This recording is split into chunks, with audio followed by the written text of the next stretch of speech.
پہ جب خطائیں ہونے لگی تو فرشتوں نے عرض کیا مالک یہی تیرے بندے تھے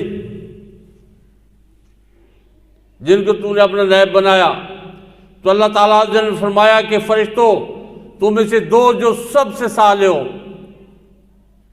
تم آؤ اور تمہیں انسانی جبلت کے ساتھ بھیجوں گا زمین پہ، دیکھتا ہوں کہ تم خطا کرتے ہو یا نہیں کرتے۔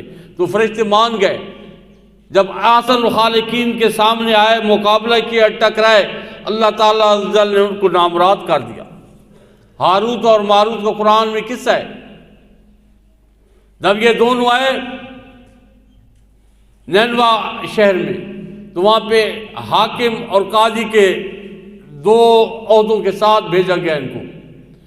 تو جو پہلا کیس ان پہ لگا وہ ایک زہرا نامی خاتون کا تھا جو انتہائی حسین و جمیل تھی۔ اور پھر کیا ہوا؟ وہی ہوا جو وہ کہتے تھے کہ یہ انسان کیا کر رہے ہیں۔ پھر اس عورت کے ساتھ انہوں نے وہ کیا، پھر اللہ تعالیٰ عز و جل نے ان کو سزا دی، اور اس وقت کے نبی ادریس علیہ السلام نے ان کے لیے بارگاہ الہی میں زاری کی، ان کی توبہ کے لیے عاجزی کی، تو اللہ تعالیٰ عز و جل نے اسی دنیا میں ان کو سزا دے دی۔ اور کیا ایک کنویں میں الٹے لٹکا دیے گئے۔ تو کیوں لٹکا دیے گئے؟ کہ احسن الخالقین کے ساتھ مقابلے کے لیے آئے۔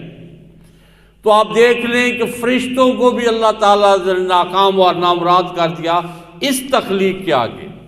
اور اللہ تعالیٰ نے جس پہ فخر کیا ہے کہ میں نے بہترین تخلیق فرمائی ہے، اور جو وہ تخلیق ہم لوگ ہیں تو ہم نے اپنے رب کے ساتھ کیا کیا؟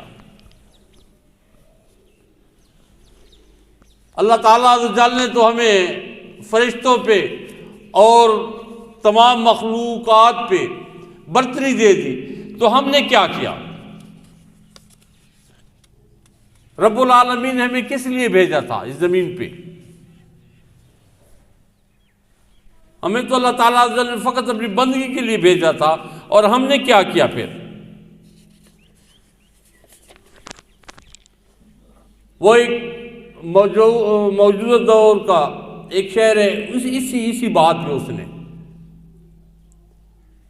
بڑے خوبصورت ایک کلام لکھا، بڑا خوبصورت کلام لکھا اس نے۔ تو وہ لکھتا ہے کہ یہ عقل و ذہانت، شعور و نظر، یہ بستی، یہ صحرا، یہ خشکی، یہ تن، اس پر کتاب ہدایت بھی تھی،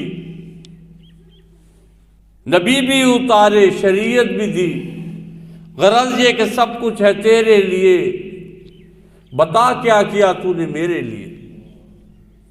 اللہ تعالیٰ نے تو ہمیں سب کچھ عطا کر دیا، تمام مخلوقات پہ برتری دے دی، فوقیت دے دی، اور ہم نے کیا کیا؟ اللہ تعالیٰ نے ہمیں جس مقصد کے لیے بھیجا تھا کیا ہم وہ پورا کر رہے ہیں؟ کیا رب العالمین نے ہمیں صرف فقط اس لیے بھیجا تھا کہ ہم یہاں پہ آئے، کھائیں، پیئیں، مال کمائیں اور پھر چلے جائیں اس کے پاس؟